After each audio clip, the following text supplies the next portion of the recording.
ধন্যবাদ মেয়রকে। কথা এটাই যে আমরা সবাই আগামী 12 তারিখ ওনার নেতৃত্বে এখানে অবমুক্ত ঘোষণা করা হয়েছে। এটা সকলেই জানেন। কায়েম ভাইয়ের অনুকূলে এসে আমরা অবশ্যই আমাদের লক্ষ্যে আমরা ওনার হাতকে শক্তিশালী করব। সকলে আমরা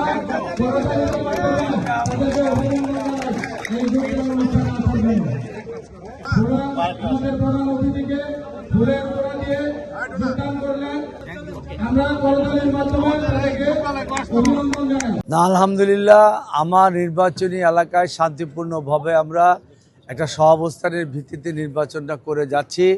সকল স্বতঃস্ফূর্তভাবে ঢাকা 11 আসনের জনগণ ভোটার আমাদের সাথে আছে ইনশাল্লাহ।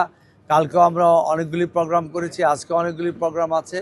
আগের চেয়ে অনেক বেশি রেসপন্স পাচ্ছি আমরা আমাদের, এবং হকারদের আমরা কীভাবে সংগঠিত করে চাঁদামুক্তভাবে পরিবেশ নষ্ট না করে যাতায়াতের মানুষের বিঘ্ন না ঘটিয়ে কিভাবে তারা ব্যবসাটা করবে এবং মানুষেরও কষ্ট দিবে না এবং চাঁদাও দিবে না তারা, সেই জিনিসটা আমার বিশ্বাস মানুষ ঢাকা 11 আসনে বিশ্বাস করছে। কেন? বিগত অতীত সময়ে আমরা যখন কমিশনার ছিলাম, এই এলাকার দায়িত্বে ছিলাম, পলিটিক্স করেছি, এই এলাকায় একরমুক্ত গ্যাস পানি বিদ্যুতের আমরা ব্যবস্থা করেছি। এখন কোথাও পানি নাই, গ্যাস নাই, রাস্তাঘাটগুলো খারাপ অবস্থা। 5 তারিখের পরে এসে আমি সিটি কর্পোরেশন দিয়ে অনেকগুলি রাস্তাকে টেন্ডার করেছি, সেগুলি কাজ হচ্ছে। তো মানুষের একটি পরিচিত লোক আমি, তাদের দীর্ঘদিন তারা আমাকে চিনে জানে।